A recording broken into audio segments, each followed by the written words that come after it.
The small human vessel drifted through the darkness of space like a leaf caught in a slow current. Its hull was old, marked with scratches and dents from decades of service.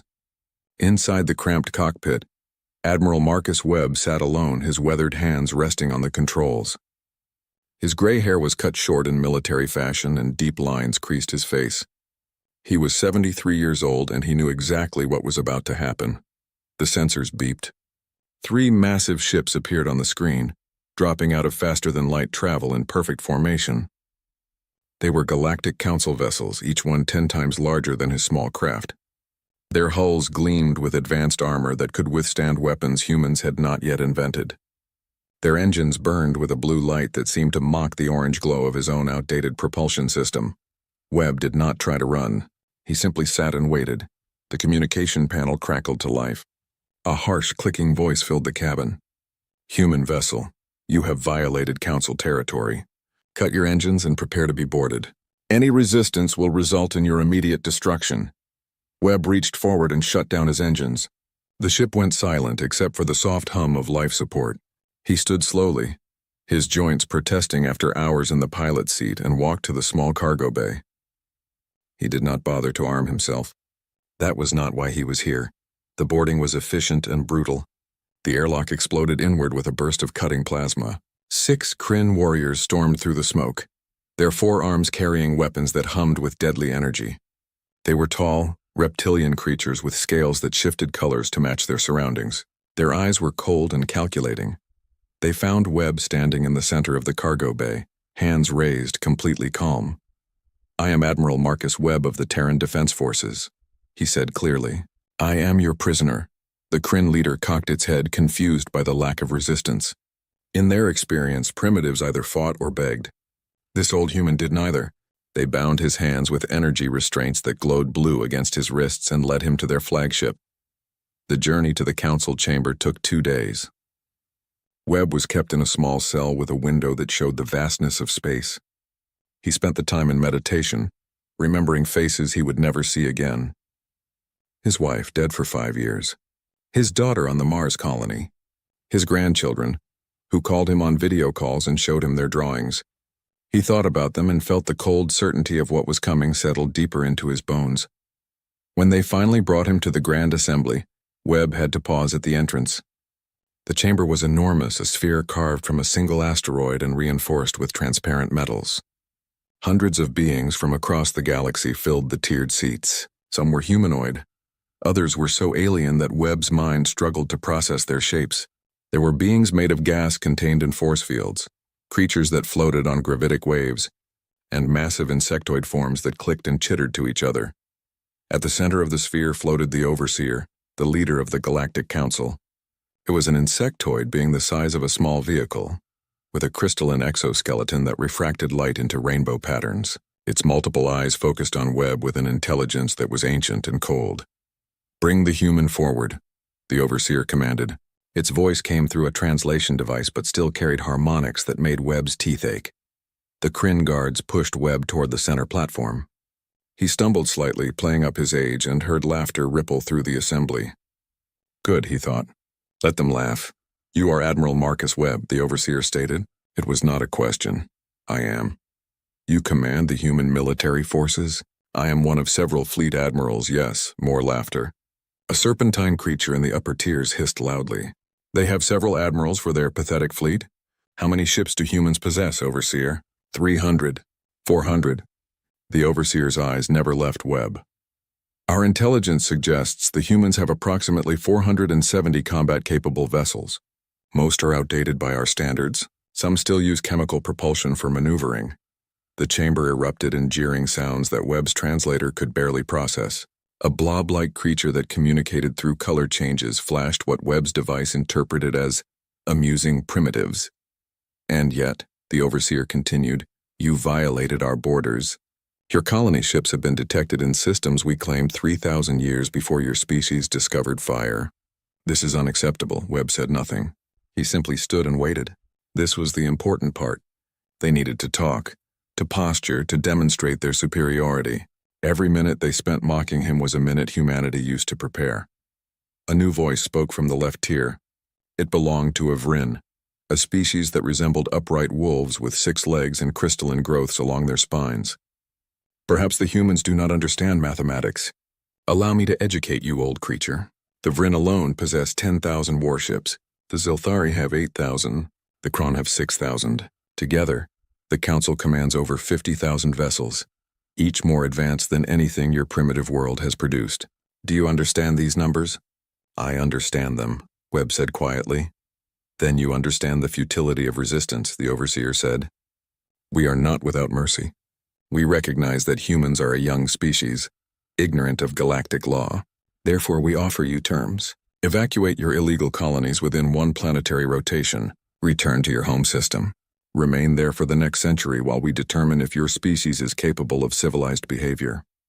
Refuse and we will remove your colonies by force. Webb looked up at the Overseer. His old eyes met those alien orbs without fear. And if we refuse your terms? The chamber fell silent. Then the laughter began again, louder than before. The idea that humans might refuse seemed to be the funniest thing these ancient species had heard in centuries. A Zelthari representative, a being of pure energy contained in a mechanical body, spoke with a voice like grinding metal. If you refuse, old human, we will demonstrate why the Council has maintained peace in this galaxy for 10,000 years. We have weapons that crack planets like eggs. We have ships that can sterilize a world from orbit in hours. We have fought and defeated species far more advanced than yours. You are insects to us. Annoying but easily crushed. Webb nodded slowly as if considering this information. I see. You've given this a lot of thought. We have considered every possibility, the Overseer said. Why do you think we are telling you this? It is not a threat. It is simple reality. Your species cannot win a war against the Council. No species can. This is why there is peace. I understand, Webb said. He took a breath, feeling the weight of what came next. Then I have a question, if I may. The Overseer gestured with a bladed limb. Speak. Why did humanity send an old man like me for such an important negotiation? The question caused a stir in the assembly. Several beings made sounds that Webb's translator marked as confusion or curiosity. We have wondered this ourselves, the Overseer admitted. It seems strange that your species would send someone so diminished. Is this an insult? Or simply incompetence? Webb smiled then, and something in that smile made several of the nearer Council members lean back. I volunteered, he said softly, and my government accepted because I'm one of the few humans old enough to remember the last time my species truly went to war. The real kind of war, the kind where survival is the only goal. You speak of your primitive conflicts, a Kron representative said dismissively. The silicon-based being's voice sounded like rocks grinding together. We have studied your history. You fight amongst yourselves over resources and territory. Children squabbling over toys. Yes, Webb agreed. We do fight amongst ourselves. We've been doing it for our entire history. Thousands of years of continuous warfare. We've developed quite a talent for it. The Overseer's mandibles clicked in what might have been amusement. And you believe this gives you an advantage against species who have conquered star systems? Webb's smile faded. His expression became something colder, harder. No, Overseer. I believe it means we understand something you've forgotten. But you'll remember soon enough. The chamber erupted in angry sounds. The Overseer raised a limb for silence. You have 1 rotation, Admiral Webb. Evacuate your colonies or we will do it for you. This audience is concluded. As the guards moved to take him away, Webb turned back. You want war, Overseer? The ancient being regarded him with something that might have been pity. Do not be foolish, human. You cannot want war with us. Webb's voice cut through the chamber like a blade. You want war? We'll give you war. The laughter followed him all the way back to his cell.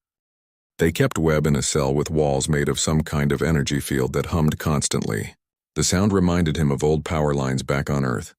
He sat on the simple bench they had provided and waited. He knew they would bring him back.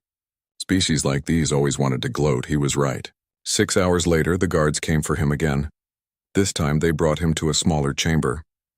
Only a dozen council members were present, including the Overseer. They wanted a more intimate setting for what came next. They wanted him to see their confidence up close. Admiral Webb, the Overseer began, settling its massive form onto a floating platform. We have reviewed your species' military capabilities in greater detail. Perhaps a more thorough understanding will help you see reason.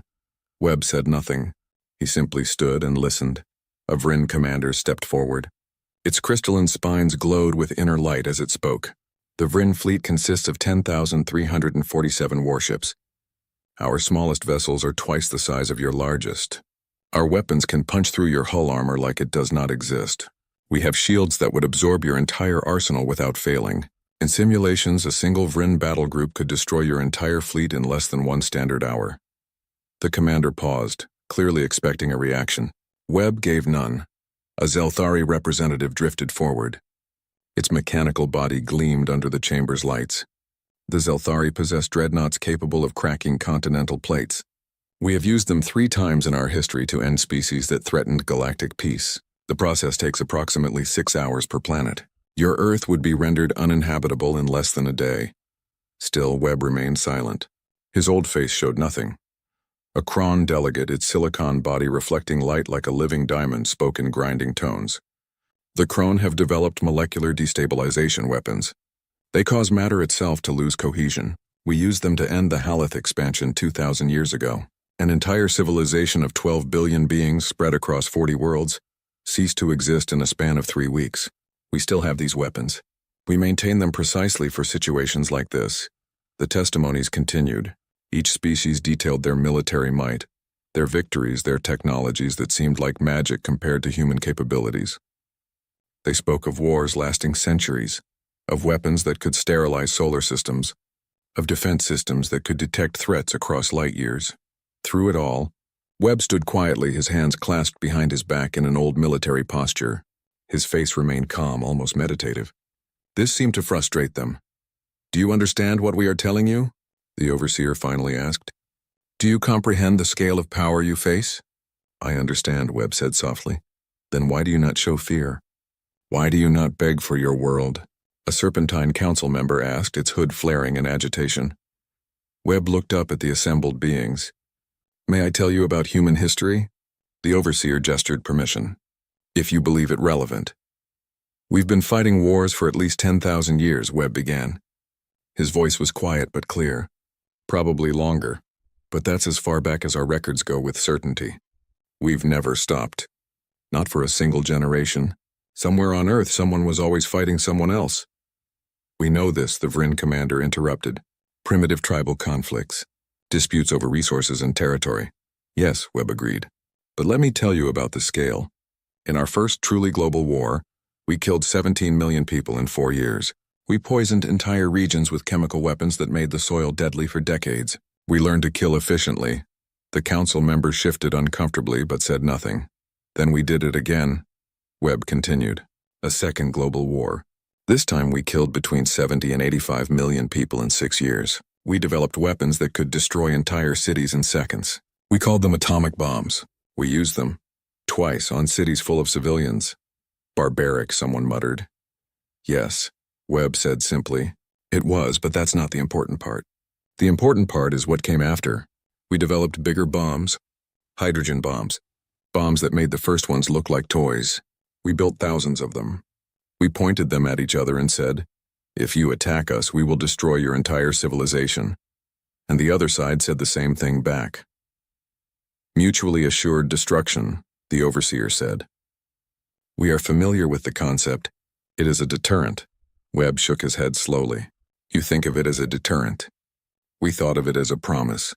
For 50 years, my grandparents' generation lived knowing that any day, everything could end. Cities could become shadows on glass.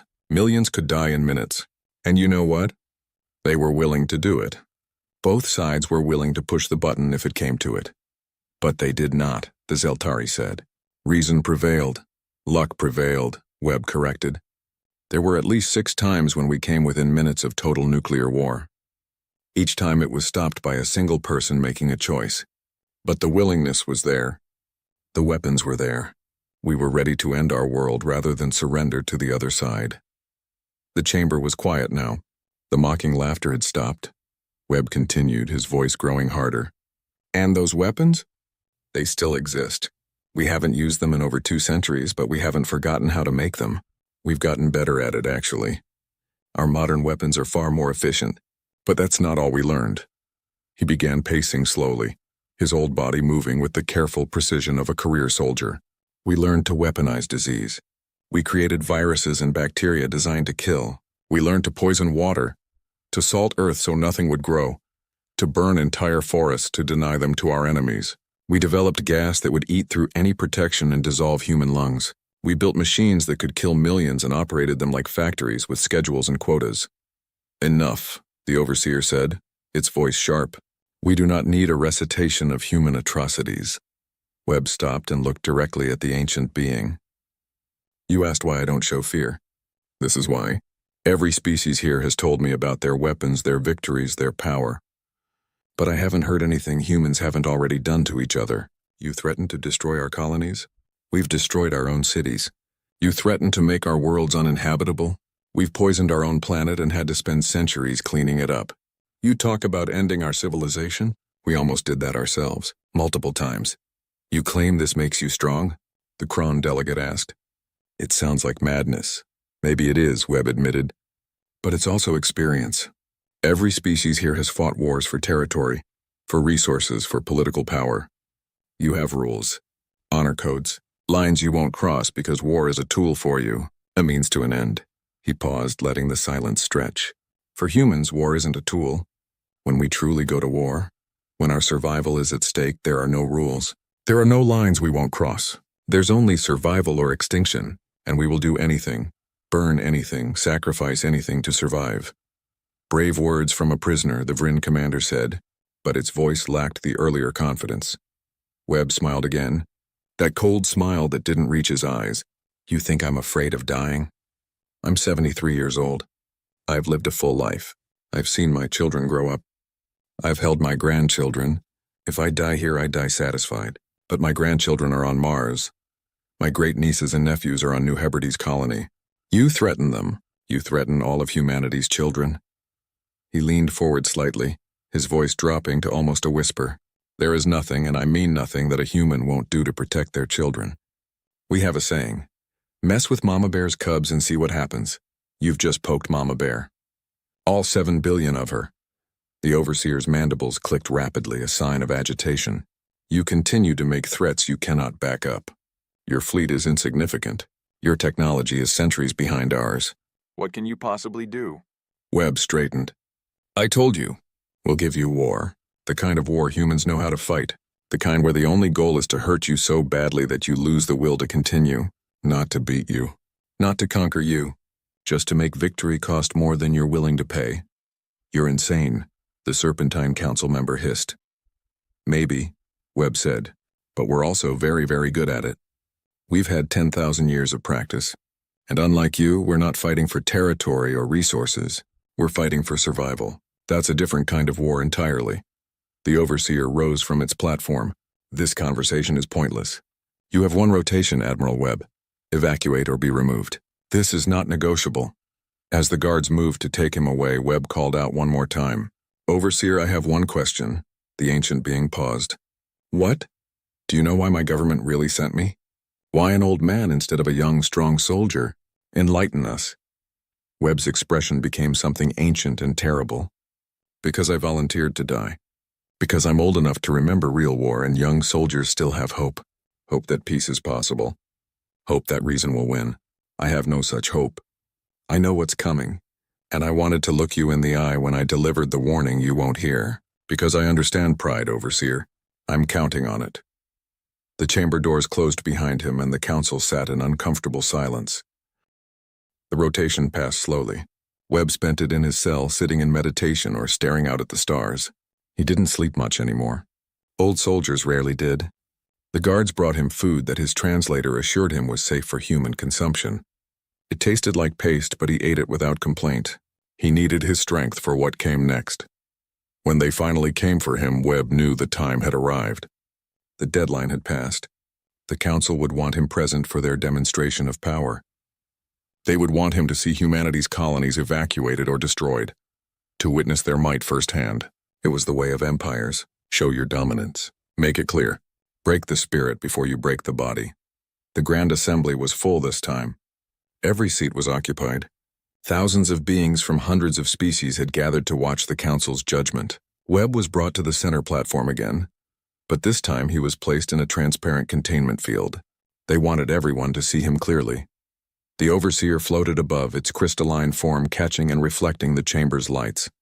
Admiral Marcus Webb of the Terran species. The rotation has ended.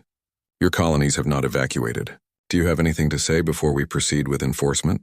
Webb stood straight despite his age. His voice was clear and strong. I have a question first, if you'll permit it. The overseer gestured with a bladed limb. Ask, did you detect any human ships evacuating the colonies? We did not, the overseer confirmed. Your colonies remain fully populated. This is why we must act, Webb nodded slowly. Then I suppose there's only one thing left to say. He paused, letting the silence build. The entire assembly waited. You want war? The chamber erupted in laughter again, just as it had before. The sound echoed off the walls, a chorus of species that found human defiance hilarious. We'll give you war, Webb finished quietly. The overseer's mandibles clicked in what might have been pity. Admiral, you cannot want war with the Galactic Council. Your species would not survive. You're probably right, Webb agreed. But that's not really the point, is it? Then what is the point? The Vryn commander demanded from its seat. Webb turned to face the warrior species directly. The point is what you told me yesterday. You said you could destroy our entire fleet in under an hour. That your simulations proved it. Did you ever wonder why we'd give you the chance? Something in his tone made the laughter die away. The overseer leaned forward. What do you mean? That ship you captured me in, Webb said conversationally. It wasn't a diplomatic vessel. It was bait. And you took it beautifully. A ripple of unease passed through the assembly. The overseer's multiple eyes narrowed. Explain. You spent a full rotation mocking me, showing me your strength, explaining why we can't win. Very thorough. Very impressive. You gave me exact fleet numbers, weapon capabilities, strategic deployments. Thank you for that, by the way. Our intelligence services were missing some details. The Kron delegate's crystalline form flashed with anger. You think you gained intelligence from us? We told you nothing you couldn't have discovered on your own. True, Webb admitted. But more importantly, you gave us time. While you were parading me around, demonstrating your superiority, making speeches about your power, humanity was doing something you clearly didn't expect. We were preparing. The overseer made a sharp gesture. A holographic display appeared in the center of the chamber, showing the sectors of space containing human colonies. Our sensors show no unusual activity. Your colonies remain in place. Your fleet positions have not changed significantly. Webb smiled. Check your subspace communications. The overseer hesitated, then made another gesture. A technician in one of the lower tiers worked rapidly at a console. The holographic display shifted, filling with data streams. Then the technician made a sound of alarm. Overseer, the subspace bands they're saturated with human transmissions, military encryption, fleet movements, weapons protocols. It's everywhere. The display changed again, showing the communications network that spanned council space. It was lit up like a festival, glowing with thousands of human signals. The technician worked frantically. I'm decrypting what I can. They're not trying very hard to hide it.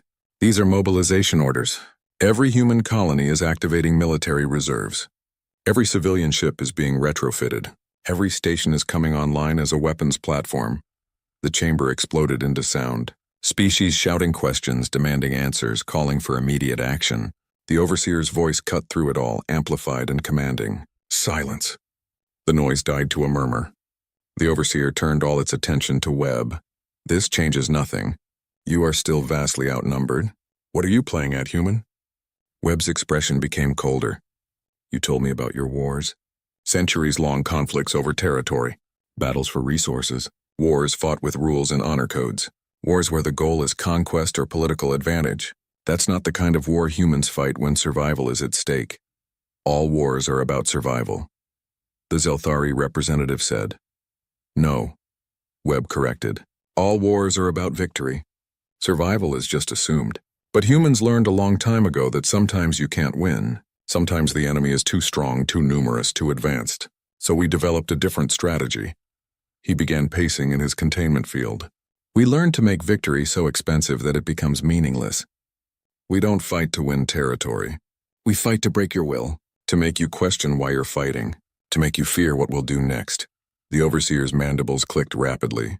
You're describing terrorism. Guerrilla tactics. These are the weapons of the weak. Yes, Webb agreed readily. They are. And humans are very, very good at them. We've been using them against each other for millennia. Every empire that ever existed on Earth learned to fear the guerrilla fighter. The one who doesn't stand and fight honorably. The one who strikes from nowhere and vanishes. The one who turns your strength into a liability. A Vryn warrior stood, its spines glowing with aggression. We have faced such tactics before. They are annoying but ultimately ineffective against superior force. Webb turned to face the warrior. Have you? Let me ask you something. In all your wars, all your glorious victories, how many times has your enemy destroyed their own territory rather than let you have it? How many times has your enemy turned their own colonies into weapons? How many times has your enemy looked at certain defeat and decided that if they can't survive, neither should you? The silence that followed was profound. You haven't, Webb continued, because species that join your council fight civilized wars. Wars with rules. But Earth is different. We never had a unified government until 200 years ago. For most of our history, we were dozens, then hundreds of separate nations all fighting each other. We developed weapons specifically to hurt our own species. We got very good at it. The holographic display shifted again, showing new data. The technician's voice was shaken. Overseer, I've decrypted more of the transmissions. The humans are discussing something called Scorched Earth Protocol. They're preparing to destroy their own colonies. Impossible, the Kron delegate said. Why would they destroy what they're trying to protect? Webb answered before the Overseer could. Because if we can't keep them, we'll make sure you don't get them either. Every colony has fusion reactors, power cores, ships in orbit. All of it can be weaponized. You want our territory? Fine. Come take radioactive wastelands. Come occupy ruins. Come try to hold ground where every building might be booby-trapped, every system might have hidden viruses, every citizen might be a resistance fighter. The Overseer's voice was cold. You would sacrifice your own people? We've evacuated the non-essential personnel, Webb said. The people still there? They volunteered to stay. They know what's coming. They're willing to fight, willing to die, willing to take as many of you with them as they can. That's what you don't understand about humans. When you threaten our children, our homes, our species, we don't calculate odds. We don't consider surrender, we fight. And we fight dirty, another technician called out. Overseer, we're detecting weapons signatures. The humans are bringing online systems we didn't know they had. Nuclear arsenals, biological weapons, chemical agents. Some of these readings don't match any known technology. Webb's smile was grim. During our peaceful decades, while we were making friends and learning about the galaxy, we were also preparing. We studied every species we met. We learned your biologies, your weaknesses, your fears. We designed weapons specifically for each of you. Viruses that target Vryn respiratory systems. Nanites that disrupt Kron silicon structures. Frequencies that cause Zelthari energy matrices to destabilize. We have them all. We haven't deployed them because we hoped we'd never need to, but we have them. The chamber erupted in outrage. Beings shouting about war crimes, about violations of galactic law, about the unthinkable nature of such weapons. Webb waited for the noise to die down. You're right. These weapons are terrible, unthinkable, evil even, but they exist. And if you push us to extinction, we'll use them, all of them. Because humans have a saying, if I'm going down, I'm taking you with me. We mean it. The Overseer's voice was quiet now, dangerous. You're threatening mutual destruction. Not threatening, Webb corrected. Promising. You want war? We'll give you war. The kind where nobody wins. The kind where victory and defeat. The council war room was organized chaos. Dozens of technicians worked at holographic displays that showed the entire theater of operations. The Overseer hovered at the center, coordinating responses while Webb watched from his containment field. They had moved him here deliberately. They wanted him to see humanity's defeat. They wanted to break him by showing him the futility of resistance. But as the reports flooded in, Webb saw something different. He saw confusion, hesitation, the first cracks in the council's confidence. Fleet Commander Vryn Taral reporting. A voice crackled over the communications system. We have arrived at New Hebrides colony with Battle Group 7. 2,000 ships as ordered, Overseer. The holographic display showed the system. New Hebrides was a modest colony on a planet with 3 moons. The human defense fleet was visible on sensors. Barely 100 ships clustered around the main settlement. Destroy the defense fleet, the Overseer commanded. Then begin orbital bombardment of military targets. Keep civilian casualties to a minimum. We are not monsters. Webb said nothing, but he smiled slightly. The battle began exactly as the Council expected. The Vryn ships were faster, stronger, better armed. They moved in perfect formation, their shields absorbing the human weapons fire with ease. The human ships fought back desperately, using every trick they knew. They paired up, covering each other's weak points. They concentrated fire on single targets, trying to overwhelm shields through sheer persistence. They even attempted ramming attacks when their weapons ran dry. It was brave. It was futile. Within 30 minutes, the human defense fleet was reduced to debris. Pitiful, the Kron delegate muttered, watching from the war room. They fought with courage, but courage means nothing against superior force. Webb still said nothing. He simply watched. The Vryn fleet moved into low orbit, preparing for bombardment. Their weapons could precisely target military installations, while leaving civilian areas mostly intact. It was surgical, civilized, the proper way to conduct warfare. That's when the colony exploded. The blast registered on every sensor in the system. The entire planet's surface erupted with the fury of 1,000 fusion reactors detonating simultaneously. The shockwave caught the Vryn ships in low orbit before they could react. Shields that could withstand weapons fire meant nothing against the raw physics of a planet-scale explosion. 300 ships vanished in the first second. Another 500 were caught by the expanding plasma wave, their hulls melting like wax. The remaining ships tried to jump to faster-than-light speeds, but the gravitational distortions from the blast made it impossible.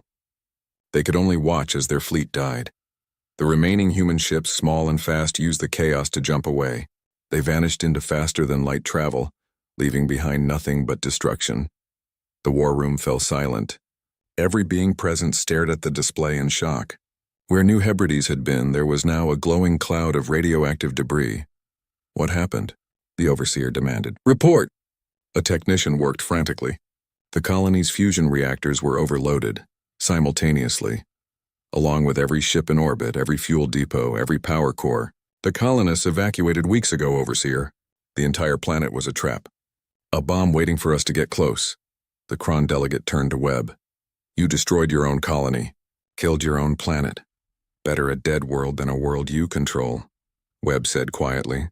And better your ships destroyed than allowed to move on to the next target. 300 Vryn warships gone in an instant.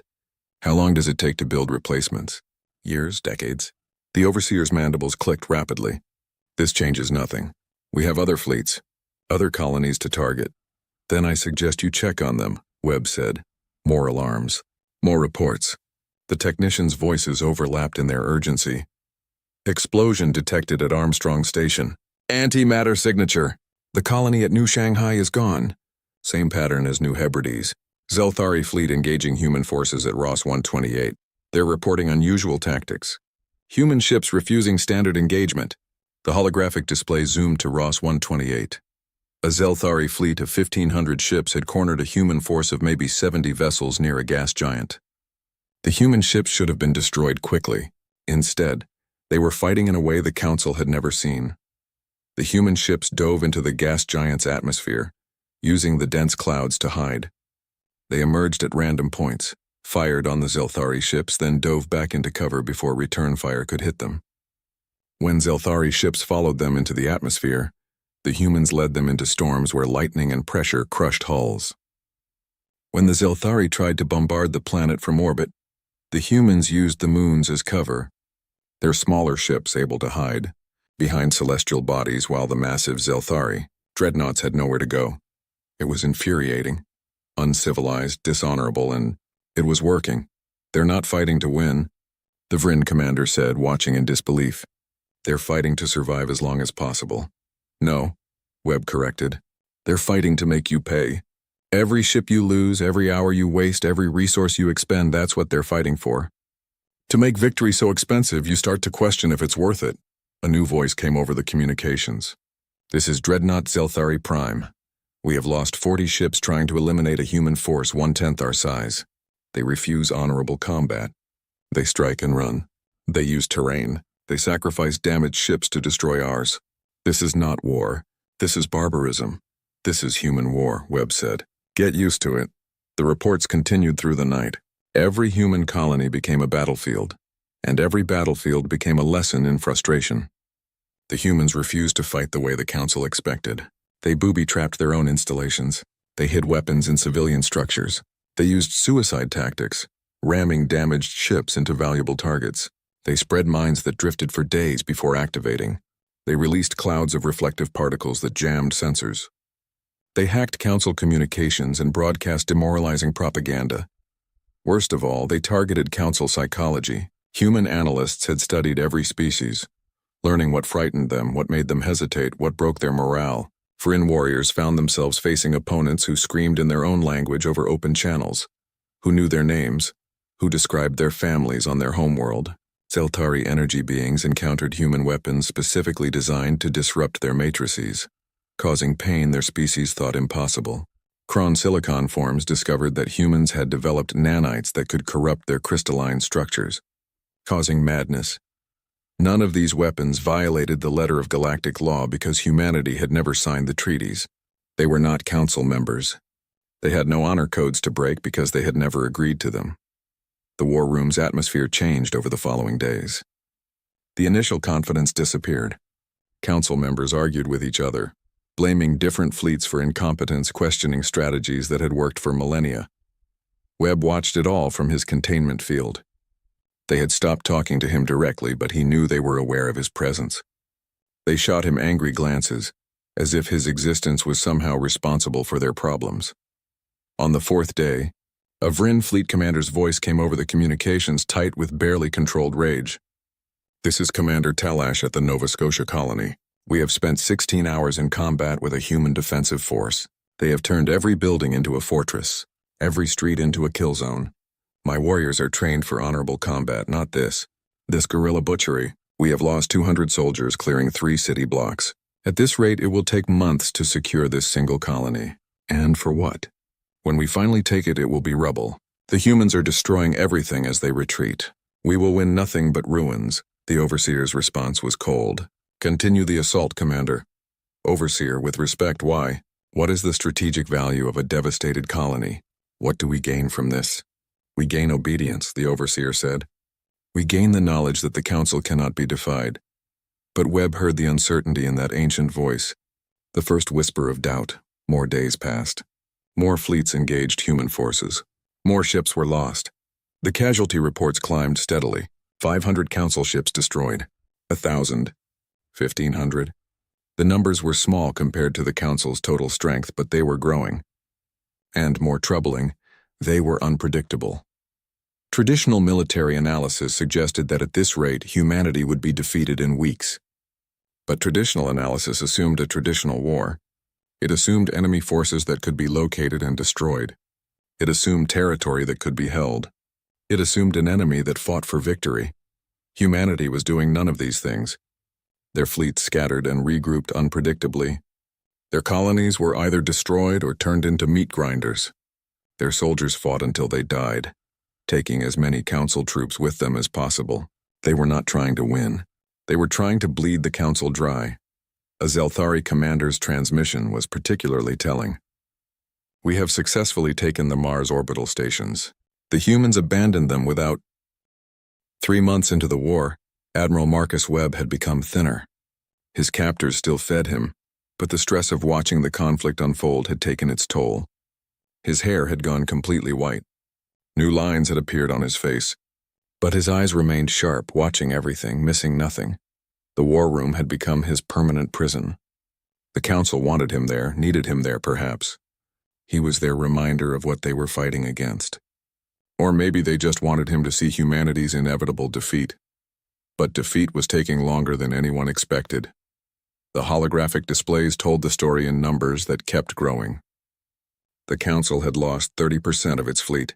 Not 30% destroyed exactly. Some ships were damaged beyond repair. Others were trapped in systems where human tactics made exit dangerous. Still others were tied up in occupations that consumed resources like hungry mouths. But the effect was the same. The Council's effective fighting force had been reduced by nearly a third. The losses weren't evenly distributed, which made things worse. The Vryn had taken the heaviest casualties. their warrior culture making them the most aggressive and therefore the most vulnerable to human ambush tactics. The Zelthari had lost fewer ships but were suffering from psychological trauma their species was not equipped to handle. The Kron, most resistant to physical damage, had instead fallen victim to human cyber warfare that corrupted their silicon-based thinking processes. Worst of all, the Council was fracturing. Webb listened to the arguments that filled the war room daily now. Species blaming each other for failures, questions about strategy that would have been unthinkable 3 months ago, whispers about the cost versus the gain. "This is madness," a Vryn commander declared on the 7th day of the 3rd month. "We have lost 4,000 ships. 4,000. To accomplish what? We have taken 3 human colonies and found them worthless. Radioactive wastelands or ruins so thoroughly destroyed they cannot be salvaged. Every other colony we attack becomes another bleeding ulcer, consuming troops and resources while giving us nothing in return. We are establishing dominance," the overseer replied, but its voice lacked the earlier certainty. "We are teaching the humans the price of defiance, are we?" The Zelthari representative's mechanical body flickered with agitation. "Or are they teaching us? My analysts have been studying human propaganda broadcasts. They are being transmitted to every corner of the galaxy. Every species can see them. They show our ships burning, our soldiers fleeing, our fleets confused and outmaneuvered. They are not broadcasting defeat. They are broadcasting resistance. And others are watching." Webb had seen the broadcasts. Humanity's media warfare was almost as effective as their physical warfare. They had turned every battle, even losses, into propaganda victories. A single human ship ramming a Council dreadnought became a symbol of determination. Colonists fighting to the last became martyrs. Destroyed colonies became proof that humans would rather die free than live under Council rule. The message was spreading. Webb had heard reports of unrest in Council territory. Species that had been conquered centuries ago were suddenly restless. Pirates and raiders who had been suppressed were becoming bold again. The iron grip of Council authority was loosening. "The Talvec system has requested military aid," a technician reported. "Rebel forces are attacking Council installations." "Tell them we have no ships to spare," the overseer snapped. "All our forces are committed to the human war." "That's their 3rd request this week, overseer. If we don't respond, we risk losing the entire sector." Webb spoke quietly. "Your empire is starting to crumble." "We told you this would happen." The overseer whirled on him. "Silence, human. This is your fault. Your species' barbarism is infecting the galaxy with chaos." "No," Webb replied calmly. "We just showed everyone else that the Council could be challenged. They're making their own choices about what to do with that information." A new alarm interrupted the argument. A technician called out urgently. "Overseer, we're detecting unusual energy signatures in human space. Multiple locations.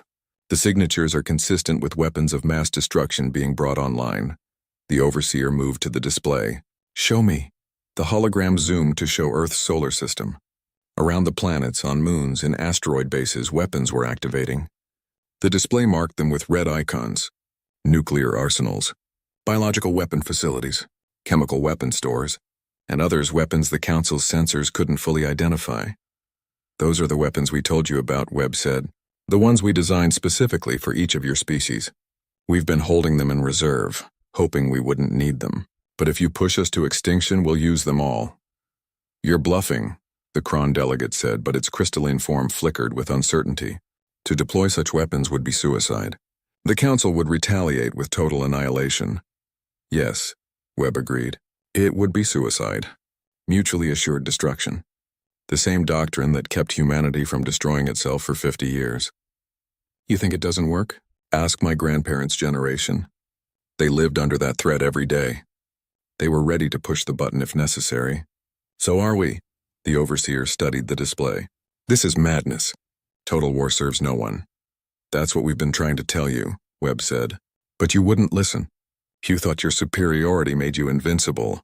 You thought primitive humans would bow to your threats. You were wrong." A Vryn general stood, its spines glowing with rage. "We should strike now. Full force. Commit everything. Crush them before they can deploy these abominations." "And lose how many more ships?" the Zelthari representative asked. "We have already lost 30% of our fleet. A full assault on fortified human positions could cost us another 30%, maybe more. And for what? To rule over radioactive ruins while our empire collapses behind us?" We cannot show weakness, the Overseer insisted. If we back down now, every species in the galaxy will challenge us. They're already challenging us, Webb pointed out. You've received, 10 requests for military aid in the past week? How many more rebellions will start if you commit your remaining forces to defeating humanity? How many of your subject species will see this as their chance for freedom? The chamber fell into an uneasy silence. Webb could see the calculations happening behind alien eyes. The math was simple and brutal. They could probably defeat humanity, but the cost would leave them vulnerable. And in the galaxy's current state, vulnerability meant death. More days passed. The Council continued to fight, but the intensity decreased. They were pulling back, consolidating forces, choosing battles more carefully. The aggressive pushes became defensive positions. The overwhelming assaults became cautious probes. Webb watched it all and knew the war was ending. Not with victory or defeat, but with exhaustion. On the 93rd day, the Overseer came to Webb's containment field alone. The ancient being looked tired, if such a thing was possible for a creature of its type. Why? The Overseer asked simply. Webb understood the question. Why resist? Because you gave us no choice. You demanded we surrender our colonies. You threatened our species with elimination. What did you expect us to do? We expected you to be reasonable, to recognize reality.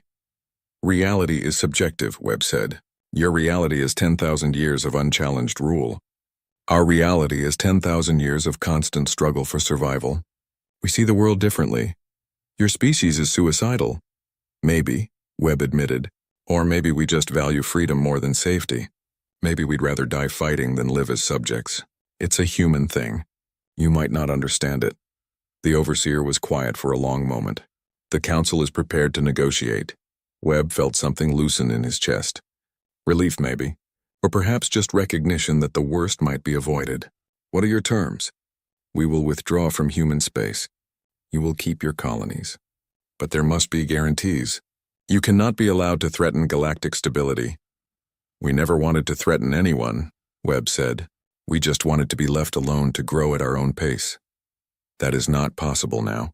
Your resistance has inspired others. The galaxy is less stable because of your actions.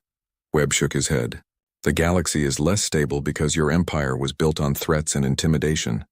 We just showed everyone that the Emperor has no clothes. That was always going to happen eventually. We just accelerated the timeline. What do you want, human? What will it take to end this war? Webb stood straight despite his exhaustion. Complete withdrawal from all human space. Reparations for the colonies you destroyed in your initial attacks. And a non-aggression pact.